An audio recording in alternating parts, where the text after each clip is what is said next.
여러분 안녕하십니까? 인터넷 필그림교회 김홍기 목사입니다. 오늘은 4월 9일, 여기는 이제 부활주일입니다. 한국은 10일이 되었습니다. 네, 부활의 주님이 남기신 가장 중요한 말씀, 이런 제목으로 말씀을 전하겠습니다. 주님께서 이 땅에서 부활하신 후에 40일 동안 제자들을 훈련하시고 40일 후에 승천하셨습니다.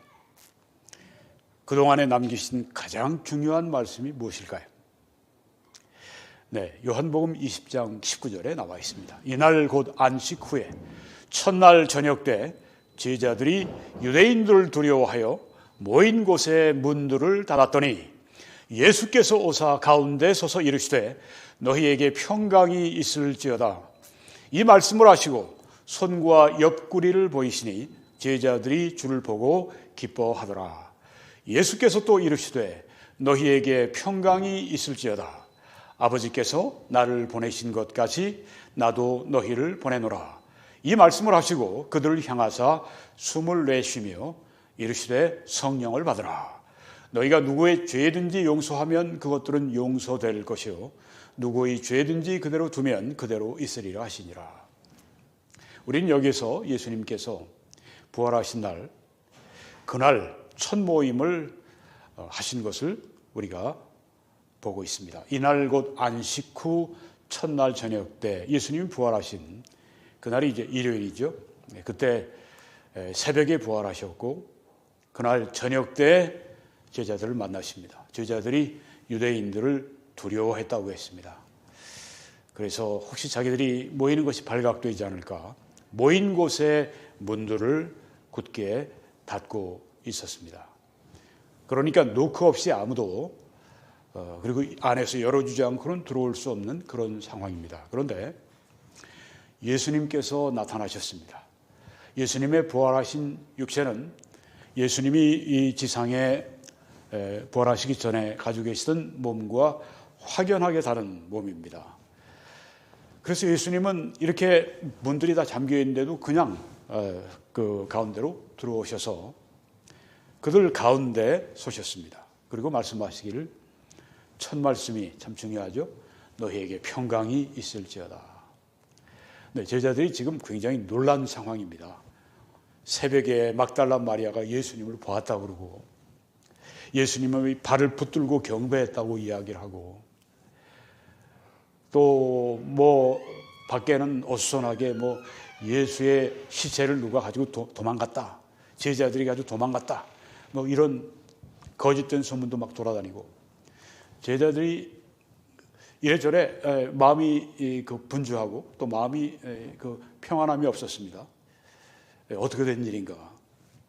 모여 있을 때 예수님이 첫 번째 하신 말씀은 너희에게 평강이 있을지어다. 너희들의 마음에 하나님의 평안이 함께 할지어다.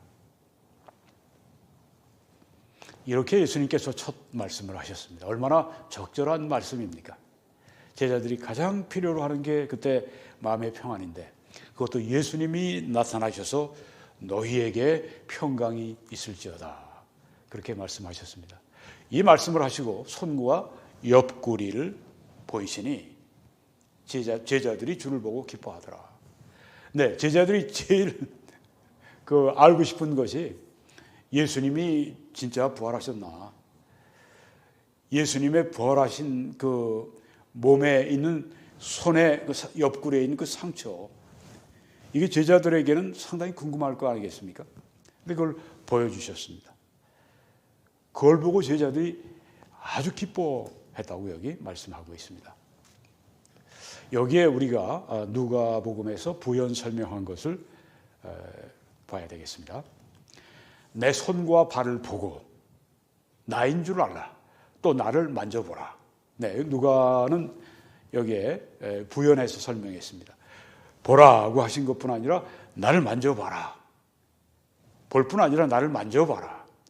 영은 살과 뼈가 없지만 너희 보는 것처럼 나는 있다. 나는 살과 뼈가 있다. 그러니까 나는 영이 아니다. 나는 영과 몸을 가지고 있는 부활한 예수다. 이걸 지금 가르쳐 주고 계신 것입니다. 손과 발도 보여주셨고 만져보라고까지 그렇게 말씀했습니다. 손을 이렇게 내밀으셨을 때 그 손이 어땠을까요? 못자국 난 상처 그대로입니다. 옆구리는 어떻습니까? 옆구리도 찔리셨어요. 상처가 있습니다. 나중에 여긴 도마가 없었습니다. 가룟 유다는 물론 없었고요. 열 사도가 있었고 또 그와 함께 다른 사람들도 있었습니다. 네, 우리가 누가복음에 보면 그게 나옵니다.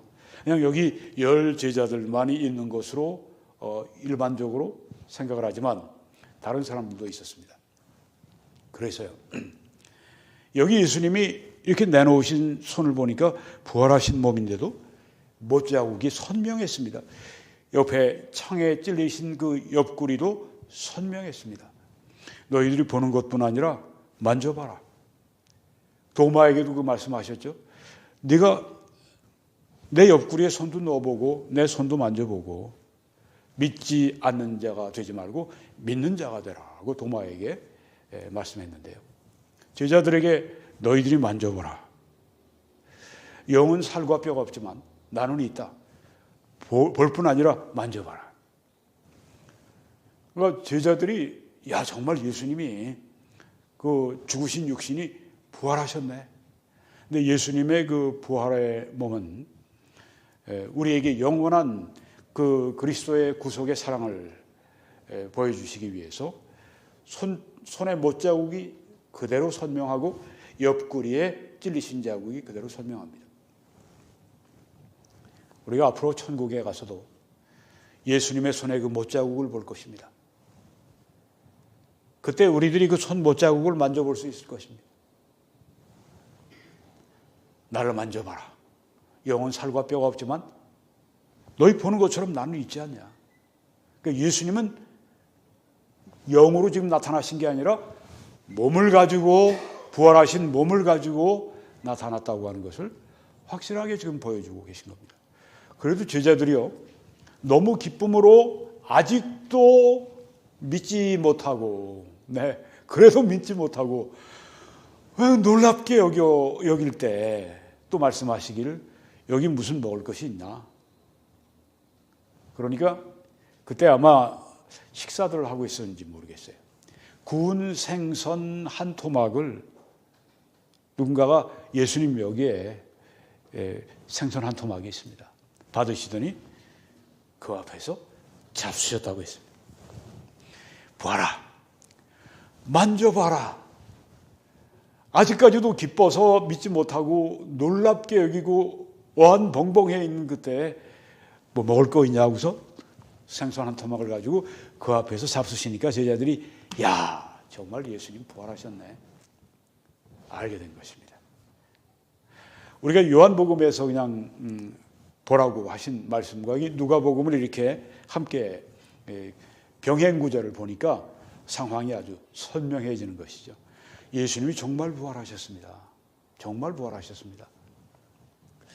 자, 예수님이 부활하신 다음에 첫 번째 하신 명령이 참 중요한데요. 제자들에게 처음에 평강이 있을지어다. 나를 보라, 나를 만져보라. 그렇게 말씀하신 다음에 이들에게 주신 첫 명령이 있습니다. 이게 제일 중요한 말씀입니다. 가장 중요합니다.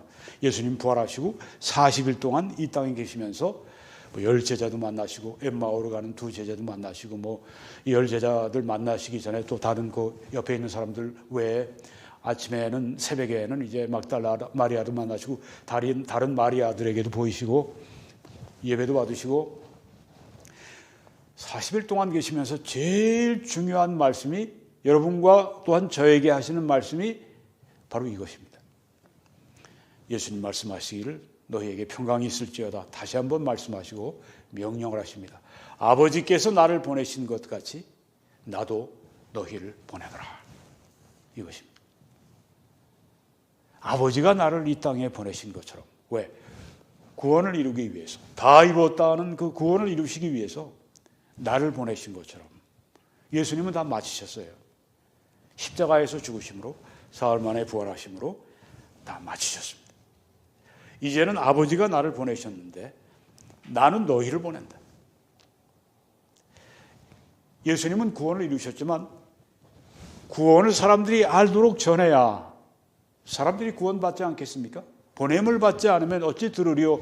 듣지 못하고 어찌 믿으리요? 예수님이 구원의 일을 위해 완성하셨는데 이제 그 구원을 전파하는 일은 내가 너희를 보낸다. 자, 구원은 예수님이 이루시는 것뿐 아니라 또한 이 구원의 복음이 사람들에게 전해지고 들려져서 믿어야 그 구원의 역사가 일어나게 됩니다. 구원이 다 이루어진 그것은 가장 중요한 기초를 깔았지만 그 위에 집을 제대로 져야 됩니다. 그것을 내가 너희를 보낸다고 말씀하신 겁니다. 여기는 누구를 말씀할까요? 10 제자들, 10 사도들과 주위에 있는 사람들입니다. 그렇지만 이것은 우리 모두에게 주시는 말씀인 것입니다. 나도 너희를 보낸다. 우리가 보냄을 받은 존재라고 하는 것, 이 땅에 우리가 참 죄 많은 세상에 살아갑니다. 그렇죠? 나도 내 스스로도 이 육신의 자아가 참 여러 가지로 내가 스스로가 주님을 기쁘시게 하는데 내 안에도 방해거리가 있고 이 세상 이 밖에도 방해거리가 어마어마하게 많고 게다가 이 세상의 임금이라 불리우는 사탄이 또 뒤에서 총감독, 총지휘를 하니까 이거 정말 안팎으로 우리가 싸움을 해야 됩니다. 안에서는 나와 싸워야 되고 우리가 하다 보면 결국은 나의 문제와 많이 집안에서 가정 문제, 부부 간의 문제도 그렇고 친구 간의 문제도 그렇고 회사에서 직장 동료들과의 문제도 그렇고 다른 사람의 문제도 있지만 나의 문제도 참 많아요. 그렇죠? 안팎으로 우리는 싸워야 됩니다. 그런데 그런 우리를 보내신다고 했습니다. 그러니까 우리는 아무리 약한 존재일지라도 여러 가지 문제가 많을지라도 보냄을 받은 존재입니다. 선교사님들만 보내신 거 아닙니까? 아닙니다. 선교사님들은 좀 특별한 보내심이 있죠. 너는 버마로 가라. 너는 중공 땅으로 가라. 너는 아프리카의 나이지리아로 가라. 너는 필리핀으로 가라. 지난주에 필리핀의 신종균 선교사님이 부산서 오랫동안 목회하시다가 목회가 제일 하기 좋으신 그때의 목회를 제자에게 물려주시고 필리핀에 가셔서 그동안 10년 넘게 계셨죠. 교회를 48개를 세우셨어요. 저에게 연락하시기 이게 48번째 교회입니다. 필리핀 사람들이 많이 그냥 이렇게 예배당에 모여서 찬송하고 그러는데 보기가 좋더라고요. 50개가 목표랍니다. 2개만 더 세우면 이제 마치시는 거예요. 참 그런 하나님의 부르심이 있어요. 근데 여기는 내가 너희를 보낸다. 아니 우리가 어디로 갑니까? 먼저 우리 가정으로 보냄을 받은 것입니다. 여러분은 가정에 보냄을 받은 선교사입니다. 여러분 가정의 식구들에게 복음을 제일 잘 전할 수 있는 분은 여러분 자신입니다. 그런데 가족들은 늘 우리가 말을 서로 주고받기 때문에 말을 안 해도 알 뿐 아니라 말을 많이 할 필요도 없습니다. 가장 중요한 것은 우리가 가정에서 예수 그리스도의 빛과 소금 되는 일입니다. 선한 행실로 하나님께 영광을 돌리는 것입니다. 우리가 정말 변화되고 우리가 정말 성령 충만하고 우리가 정말 말씀 가운데 살고 아버지가 바뀌었어요. 우리 아버지가 바뀌었어요. 예수님 믿으시고 난 다음에 진짜 좋은 아버지가 점점 돼 가세요. 이러면 자녀들이 아버지가 믿는 예수님에 대해서 관심이 안 가질 수가 없습니다. 부인에게도 마찬가지고 자녀들도 마찬가지입니다. 우리가 이처럼 우리의 가정에 보냄을 받았습니다. 여러분의 가정의 영적인 가장 큰 책임은 그리스도인들입니다. 우린 또한 우리의 학교에, 우리의 직장에 보냄을 받았습니다. 난 감당할 수가 없어요. 그 험한 사람들, 그 죄인들, 그리고 난 너무 약하고 나도 너희를 보낸다. 참 이 보냄받는다고 하는 게 참 부담스러워요. 그렇죠? 내가 여러 가지로 참 부족하고 세상이 너무 악하고 너무 완악하고 그러니까 내가 보냄받아서 뭘 어떻게 할 수 있단 말인가 이렇게 우리가 겁을 먹고 또 뒤로 빠지고 그러기가 참 쉽습니다. 그럼에도 불구하고 나도 너희를 보내노라. 전쟁터에 지금 사령관이 보낸 겁니다. 여러분 그 전에 우리 그 낙동강 전선을 사수할 때 제일 치열했던 곳이 영천보다 더 치열했던 곳이 어디냐면 다부동 전투입니다.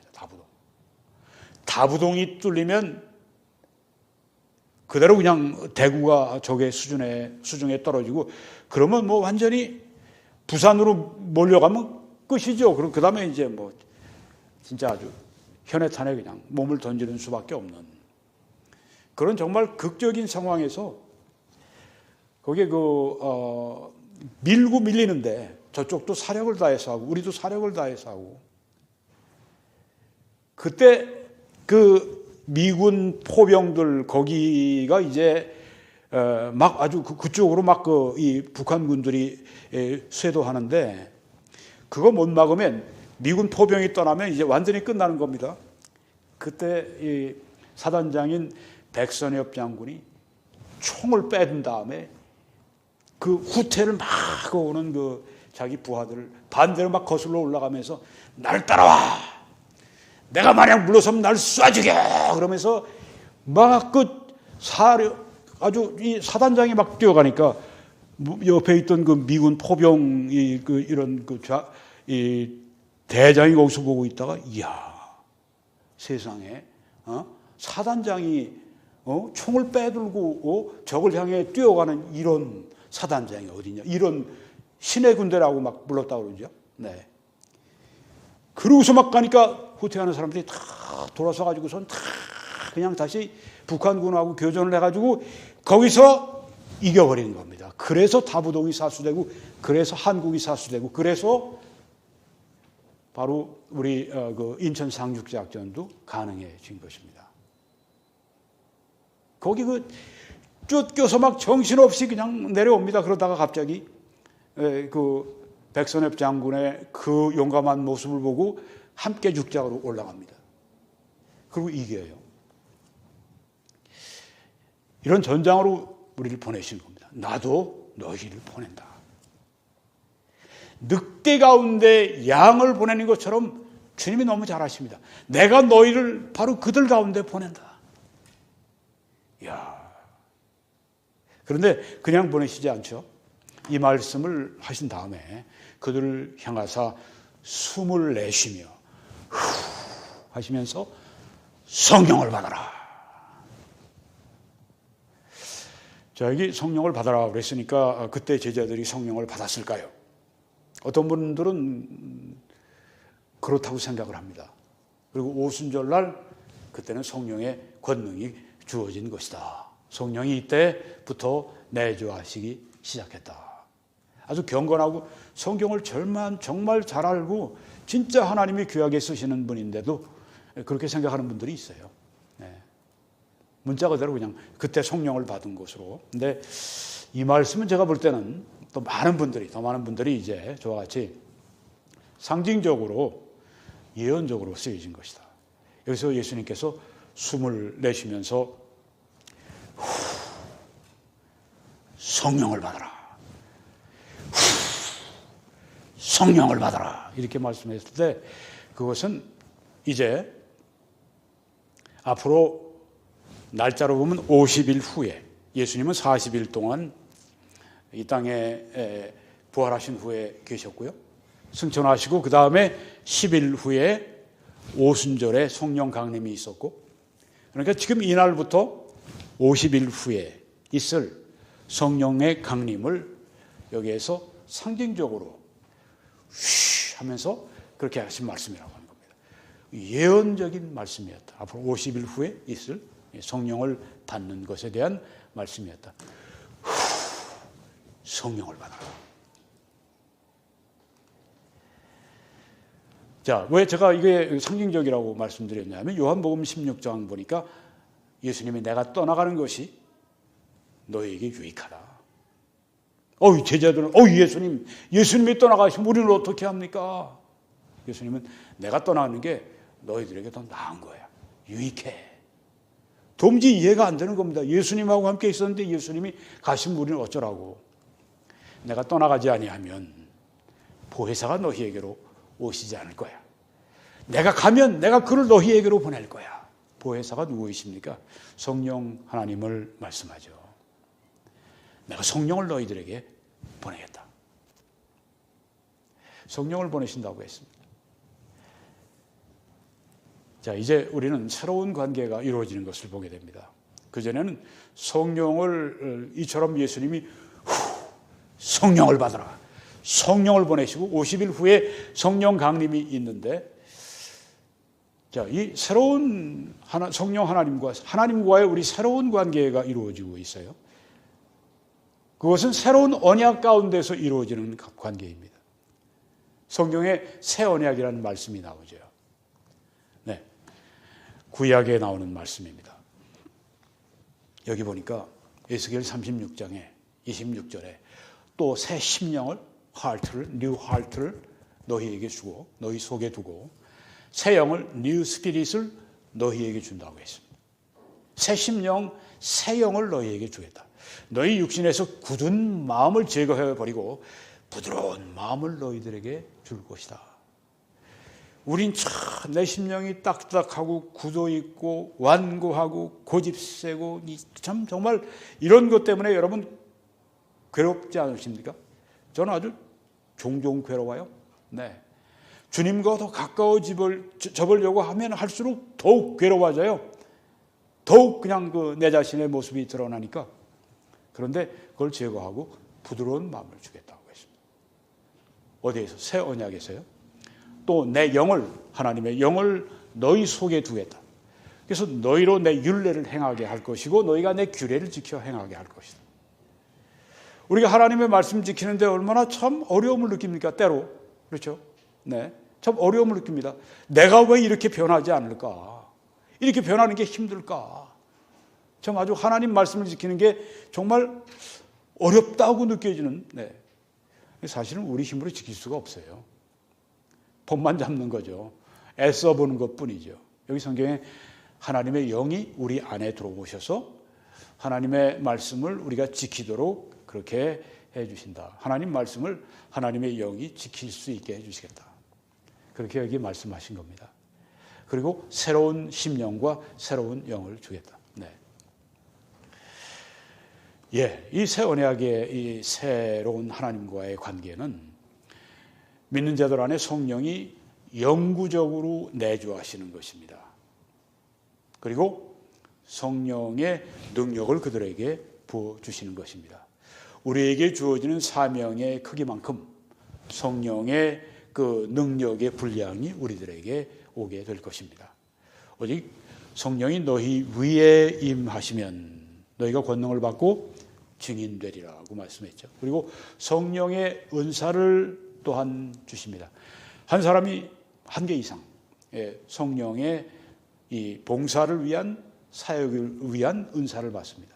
성령이 내 안에 영원히 내주하시고 성령이 또한 내게 필요할 때마다 하나님의 일을 위한 능력을 공급해 주시고 성령이 내게 영적인 은사를 주셔서 그 성령의 은사를 가지고 하나님의 일을 할 수 있도록 해 주시는 이것이 새 언약 아래에 있는 새로운 관계입니다. 예전에는 그렇지 않았습니다. 예전에는 삼손이나 예전에는 엘리야나 모세나 뭐 이런 다윗이나 이런 분들에게 하나님의 성령이 일시적으로 내리셔서 그들이 일을 마친 다음에 성령이 다시 그들을 떠나시고 이런 관계였지만 이제는 모든 아주 약한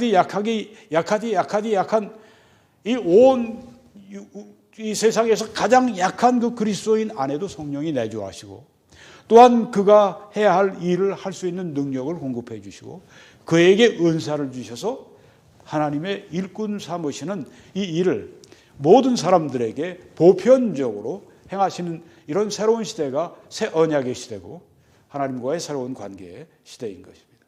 이것이 2000년 전에 예수님께서 내가 가면 너희에게 성령 보내시겠다고 했는데 그 성령의 강림으로 말미암아 이루어진 것입니다. 이게 오순절날 이 성령이 부으셨죠. 네, 구약의 약속이 있습니다. 이사야 32장 15절에 보면 위에서부터 영을 우리에게 부어주시리니 네, 여기 영은 성령을 우리들에게 말씀하고 있습니다. 하나님께서 그 영을 우리들에게 부어주시는데 예수님은 이렇게 약속하셨습니다. 성령이 너희 위에 임하시면, 사도행전 1장 9절이 아니라 8절입니다. 성령이 너희 위에 임하시면, 조금 전에 이사야 선지자에는 위에서부터 영을 우리에게 부어주신다고 했는데 예수님은 성령이 너희 위에 임하시면 했습니다. 그리고 여기 사도행전 2장 4절에 여러분이 보시는 이 그림처럼 성령의 충만함을 지금 받고 있습니다. 각 사람들 위에 불의 혀 같은 것이 이렇게 위에 나와 있죠. 네, 불의 혀 같은 것이 이제 있습니다. 성령이 지금 때로는 비둘기 같은 형체로, 때로는 여기 불의 혀 같은 형체로, 형체가 있으신 분이 아니죠. 영이시니까. 근데 그렇게 사람들에게 임재하심을 표현하신 것입니다. 그래서 성령이 저들이 그 위에서 성령이 저들에게 충만하게 임하시는 현상이 여기 나옵니다. 네, 오순절 강림에 이 모든 일이 성취가 된 것입니다. 네, 여기 이 말씀을 하시고 그들을 향하사 숨을 내쉬며 이르시되 성령 받으라. 주님이 숨을 내쉬셨는데 성령을 받으라는 말씀하고 연결이 되죠. 주님의 숨은 성령이시라고 하는 겁니다.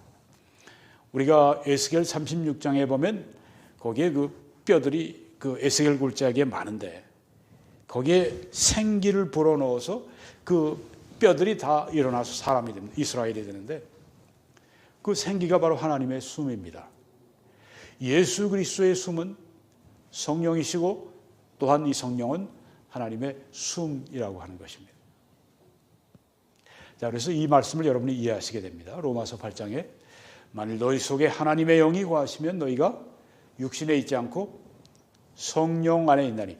우리 개역개정에는 그냥 영에 있나니 그렇게 번역을 했어요. 이런 것이 이제 개역개정의 약점입니다. 영어 성경들은 다 대문자 스피릿이에요. 성령을 말합니다. The Spirit. 성령 안에 있다. 누구든지 그리스도의 영이 없으면 그리스도의 사람이 아니라. 여기 하나님의 영, 성령, 그리스도의 영, 다 같은 영을 말합니다. 하나님의 영을 말합니다. 하나님의 아버지의 영이나 하나님의 아들의 영이나 하나님의 성령의 영이나 영은 본질이기 때문에 동일하신 영입니다. 하나님의 영은 예수님의 영이고 하나님의 영은 성령이십니다. 예수의 영은 성령이시고 성령은 예수의 영이십니다. 우리가 하나님에 대해서 항상 다르다고 얘기할 때는 위입니다. 하나님에 대해서 항상 같다고 얘기하면 본질입니다. 삼위, 여기 하나님의 영, 하나님의 아버지의 영과 성령 하나님 영, 그리스도의 영,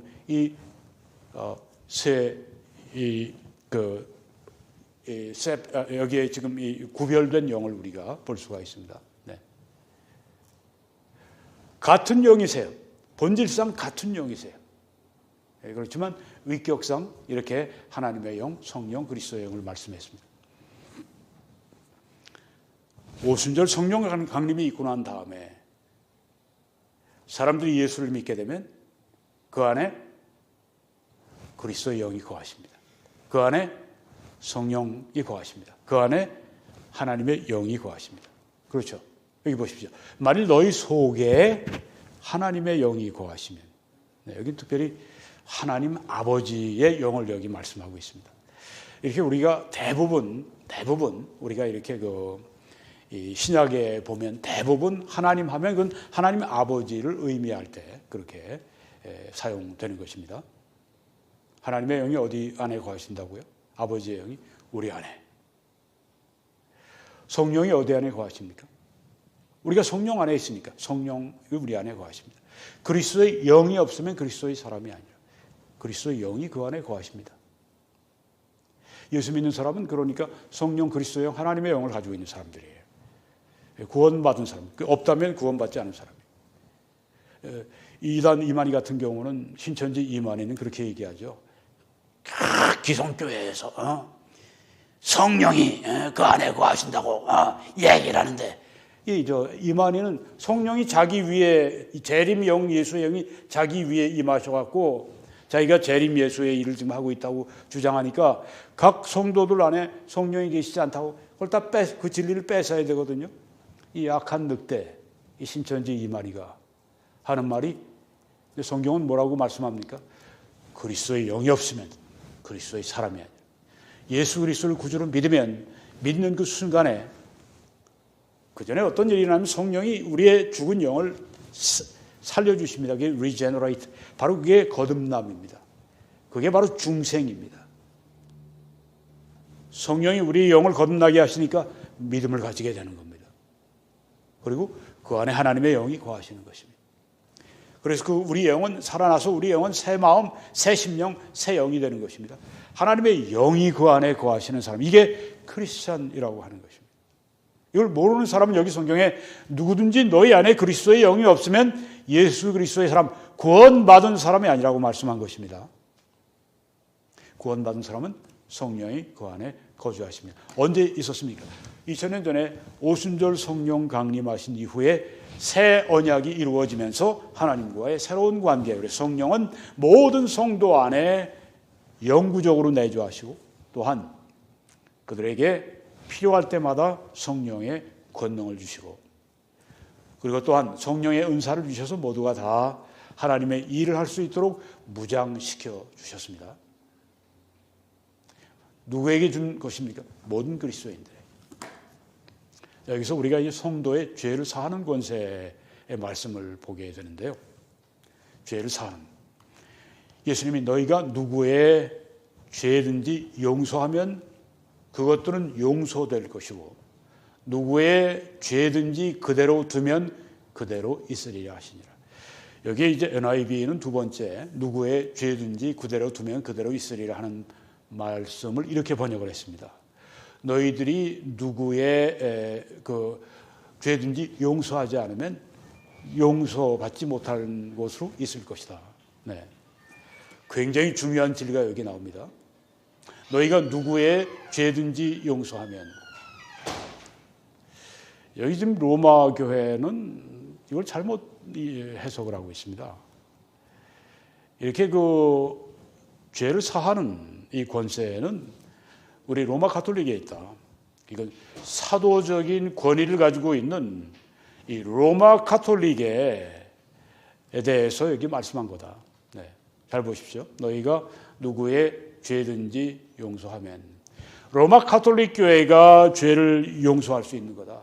오직 로마 가톨릭만이, 사도적인 권위를 가지고 있는 로마 가톨릭만이 여기에 그 누구의 죄든지 용서, 여기 사도에게 하신 말씀이기 때문에 이건 사도적 권위를 가지고 있는 로마 교회가 할 수 있는 이 죄를 사하는 권세를 말하고 있다. 이렇게 주장을 합니다. 이게 맞는 말인가요? 이들의 말이 맞나요? 물론 틀렸습니다. 왜 그렇습니까? 이 말씀 보면 나옵니다. 너희가 누구의 죄든지 용서하면 그것들은 용서될 것이요 라고 말씀했는데, 너희는 로마 가톨릭을 말한 게 아닙니다. 거기는 사도들뿐 아니라 참석자들 모두에게 한 약속입니다. 그렇죠? 네. 그러니까 여러분이 이 말씀을 가지고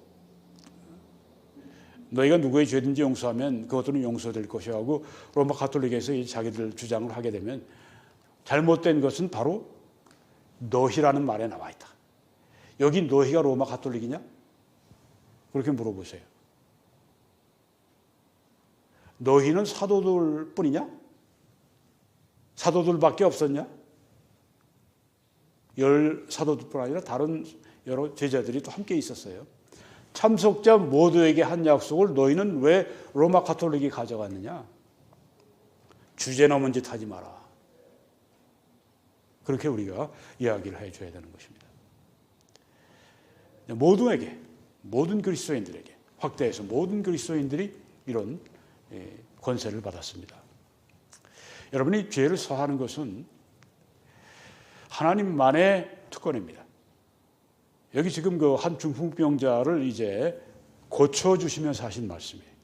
이 사람이 그러니까 예수님께서 중풍병자에게 소자야, 내 죄 사함을 받았느니라. 그러고서 이제 중풍병자가 일어났습니다. 옆에 있던 이 바리새인들이, 유대인들이 보고 있다가 이 사람이 어찌 이렇게 말하는가? 신성모독이다. 오직 하나님 한 분 외에는 누가 능히 죄를 사하겠느냐. 그래서 이 말 때문에 예수님을 죽이려고 했던 겁니다. 죄 사함은 누가 줄 수 있는 것인가? 로마 가톨릭 교회가 줄 수 있는 게 아니에요. 엉터리도 그런 엉터리가 어디 있습니까? 오직 하나님 한 분 외에 누가 능히 죄를 사하겠느냐. 죄를 사하는 일은 하나님만의 특권입니다. 재판장이신 하나님만의 특권입니다. 어디 감히 로마 교회가 나서서 우리가 죄를 사한다고 말을 합니까? 로마 교회가 어디 하나님입니까? 엉터리 해석이에요. 그렇죠? 여기 너희라고 했을 때 그것은 사도들뿐 아니라 제자들 모두에게 하신 말씀입니다. 그리고 이 말씀은 내가 너희를 이 세상에 보낸다. 아버지가 나를 보내신 것처럼, 구원의 일을 위해 나를 보내신 것처럼 구원의 소식을 전파하기 위해서 내가 바로 너희들 한 명 한 명을 보낸다 말씀하시면서 그때 숨을 쉬시면서 후 하시고 성령을 받으라. 그리고 하신 말씀이 너희가 누구의 죄든지 죄를 사하면 그 죄가 용서받게 될 것이다. 이렇게 말씀하셨기 때문에 보내심을 받는 우리가 다 일반적으로 사도가 그렇게 특별한 의미로는 12사도가 쓰여졌지만 사도가 일반적인 의미는 보내심을 받은 뜻이라고 하는 것이기 때문에 모든 그리스도인들이 다 여기에 해당이 되는 것입니다. 나는 거기에 해당되지 않습니다. 당신은 정말 성경을 모르는 것입니다. 나는 너무 약해서 아닙니다. 하나님은 모두를 다 보내셨습니다. 아무리 약하고 아무리 아직 부족해도 하나님은 다 보내신 것입니다. 거기에서 여러분이 오 하나님, 하나님의 보내심을 받은 이 사명을 감당할 수 있게 해주십시오. 몸부림치면서 하나님께 사명을 감당할 수 있도록 해달라고 하면은 하나님께서 성령을 이미 주셨는데 성령을 보내신 것은 성령이 너에게 임하시면 권능을 받게 하신다고 하는 그 의미 때문에 주셨는데 성령을 받고 왜 우리가 그 능력이 없다고만 얘기합니까? 하나님의 성령이 우리를 주장하시면 일할 수 있는데도 불구하고 말이죠. 여러분도 사람 낚는 어부가 될 수 있습니다. 여러분 가운데 가장 약한 분일지라도 여러분이 예수 그리스도를 전하는 그런 대사가 될 수가 있습니다. 여러분, 그래서요, 우리는 여기에 이 말씀을 그런 차원에서 이해를 해야 됩니다. 너희가 누구의 죄든지 용서하면 그것들은 용서될 것이요. 이것은 우리가 이 죄사함의 복음을 전파해서 사람들이 믿게 되면 용서받을 수 있게 된다고 하는 것입니다. 우리가 나와 사람들에게 복음을 전하잖아요. 믿게 되잖아요. 그 사람들의 죄가 사함받습니다. 또한 우리는 이렇게 또 얘기할 수 있습니다. 회개하고 복음을 믿은 그 사람들에게는 당신의 죄가 사함받았습니다 라고 선언할 수 있습니다. 왜? 성경에 그렇게 쓰여져 있기 때문입니다. 성경의 권위를 가지고 그렇게 우리가 얘기하는 것입니다. 자, 여기와 함께 우리가 생각할 수 있는 말씀이 바로 이 말씀인데요. 성도가 천국 열쇠를 가지고 있다는 말씀입니다. 여기 베드로에게 하신 말씀이지만 이 말씀의 맥락을 보면 모든 그리스도인들에게 적용하는 말씀입니다. 내가 천국 열쇠를 네게 주리니 네가 땅에서 무엇이든지 매면 하늘에서도 매일 것이요 네가 땅에서 무엇이든지 풀면 하늘에서도 풀리리라 하시고. 네. 여기 천국 열쇠가 무엇입니까? 여기 구원의 영역을 말합니다. 이건 뭐 베드로가 받아서 베드로가 마음대로 사람을 구원하지 말고 이런 그 말씀이 아니죠. 모든 성도의 권세를 말하고 있습니다. 죄의 해방과 죄의 속박을 선포할 수 있는 복음의 전파의 권세입니다. 우리가 만약에 천국 열쇠를 써서, 즉 우리가 복음을 전해서 사람들이 믿게 되면 그 사람은 죄에서 해방이 되는 것입니다. 반대로 우리가 복음을 전했는데도 불구하고 믿지 않게 되면 죄의 속박 가운데 그냥 있는 것입니다. 묶여 있는 것입니다. 같은 맥락의 말씀입니다. 천국 열쇠를 네게 주었다. 너에게 죄를 사하는 권세를 주었다. 우린 이 권세를 받았으니까 나가서 이 권세를 사용해야 됩니다. 사람들에게 복음 전하고 성령의 능력을 의지해서 복음 전하고 그때 하나님께서 그들의 죄를 회개하고 믿을 때 사해 주십니다. 우리는 또한 그들에게 당신의 죄가 사함받았습니다 라고 이야기할 수가 있는 것입니다. 그런 의미에서 우리가 이 말씀을 봐야 한다고 하는 것입니다. 네. 그래서 오늘 이제 마치겠습니다. 예수님이 하신 가장 부활하신 주님이 하신 가장 중요한 말씀은 내가 너희를 세상에 보낸다. 그러면서 성령을 받으라 그 말씀했습니다.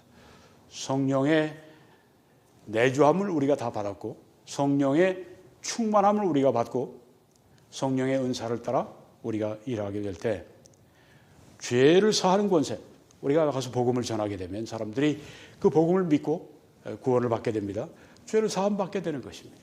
믿지 않습니다? 죄를 사함받지 못하는 것입니다. 여기에 지금 베드로는 천국 열쇠를 썼습니다. 오순절날 복음을 전파하니까 사람들이 주님을 믿고 구원받고 죄를 사함받게 됐습니다. 고넬료에게 가서 또 천국 열쇠를 썼습니다. 복음을 전하게 되니까 천국 복음을 전하니까 거기서 또 고넬료와 함께 사람들이 구원을 받았습니다. 우리도 이 천국 열쇠를 사용을 해서 하나님께 영광을 돌리고 사람들을 주님께 인도하는 여러분과 제가 되기를 바랍니다. 예수 그리스도를 여러분이 개인의 구주로 영접하시고 오늘 구원 받으시기 바랍니다. 이 사역을 위해 함께 기도해 주시고 전파해 주시고 헌금해 주셔서 오늘 또 이 생명의 복음을 전할 수 있었습니다. 감사합니다. 하나님의 축복이 여러분들과 함께 하시기를 바라고 더 많은 분들이 함께 참여해 주시기 바랍니다. 그런 분들에게 하나님의 능히 모든 은혜를 너희에게 넘치게 해 주실 수 있으니 이는 너희로 모든 일에 항상 모든 것이 넉넉해 모든 착한 일을 넘치게 하게 해 주신다고 했습니다. 이 말씀이 우리 가운데 충만하게 이루어 주게 하여 주옵소서. 그리고 그렇게 될 줄 믿습니다. 한국에서 신한은행의 정보를 통해 미국에서 뱅크 아메리카 정보를 통해 함께 하나님의 일을 해 주시기 바랍니다. 놀라우신 하나님의 은혜와 축복이 여러분들에게 넘치시기를 간절히 축원합니다.